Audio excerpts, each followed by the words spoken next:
এবার বাজেটের পরও বাড়েনি নিত্যপণ্যের দাম, জনগণকে বিভ্রান্ত করাই বিরোধীদের উদ্দেশ্য। কক্সবাজারে খাল খনন করে প্রধানমন্ত্রী।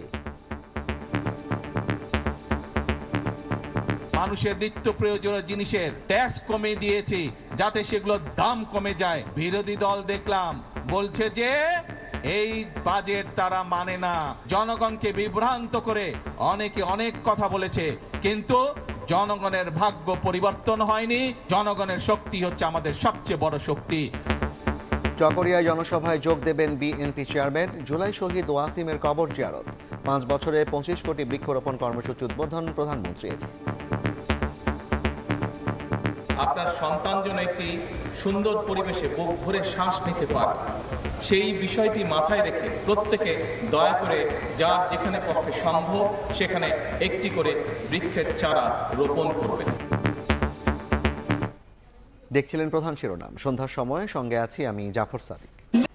এবার অন্যান্য শীর্ষ সংবাদ।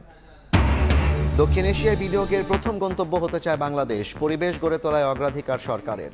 অর্থায়নের উৎস বৈচিত্র্যময় করার তাগিদ অর্থমন্ত্রীর। আইডি দেখানো সহ শতাধিক মানুষ ক্রিকেটার নাইম হাসানের পরিচয় দেওয়ার পরও হেনস্থা করে পুলিশ। বিসিবির উদ্বেগ, অভিযুক্ত এসআই কনস্টেবল বরখাস্ত। ধর্ষণ ও ভ্রূণ নষ্টের অভিযোগ এড়াতে আত্মগোপন। অপহরণ নাটক করেও পার পেলেন না শিবিরের কেন্দ্রীয় নেতা জিসান। কুমিল্লা থেকে উদ্ধার 2 সহযোগীর স্বীকারোক্তি। চাঁপাইনবাবগঞ্জে পুশিনের চেষ্টা রুখে দিল বিজিবি। কুষ্টিয়ায় শূন্যরেখায় 12 জন। সীমান্তে উত্তেজনার মধ্যে মৌলভীবাজারে বিএসএফ এর গুলিতে যুবক নিহত।